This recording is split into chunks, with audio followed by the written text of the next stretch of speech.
সাফ অনূর্ধ্ব-20 টুর্নামেন্টের প্রথম ম্যাচে শ্রীলঙ্কাকে হারিয়ে সেমিফাইনাল নিশ্চিত করেছিল বাংলাদেশ। আজ নেপালের বিপক্ষে লড়াইটা ছিল গ্রুপ চ্যাম্পিয়ন হওয়ার, তবে স্বাগতিকদের কাছে 2-1 গোলে হেরেছে তারা। কাঠমান্ডুর অ্যান্টাকম্পিক ম্যাচে শুরু 16 মিনিটে নিজেদের গোলের গোল হজম করে বাংলাদেশ। তাদের আক্রমণ রুখে দিয়ে এক ডিফেন্ডার নিজেদের অর্ধ থেকে বল ক্লিয়ার করেন। তখন গোল পোস্ট ছেড়ে বেরিয়ে এলেও বল ঠিকঠাক হাতে জমাতে পারেননি মেহেদী হাসান শ্রাবণ।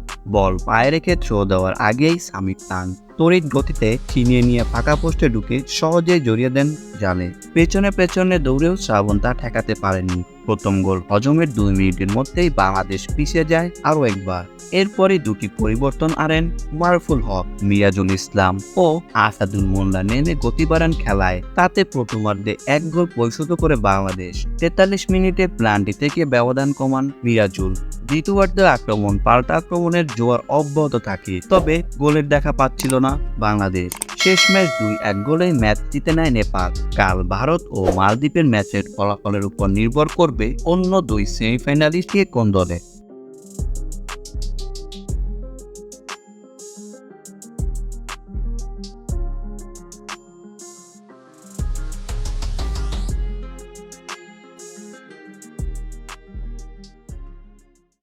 ভিডিওটা শেষ পর্যন্ত দেখার জন্য সবাইকে অনেক অনেক ধন্যবাদ।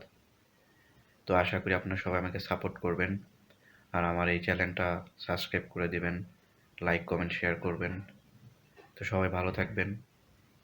আর ভিডিও সম্পর্কে কোনো মতামত থাকলে আমাকে কমেন্ট করে জানাতে পারবেন। আসসালামু আলাইকুম।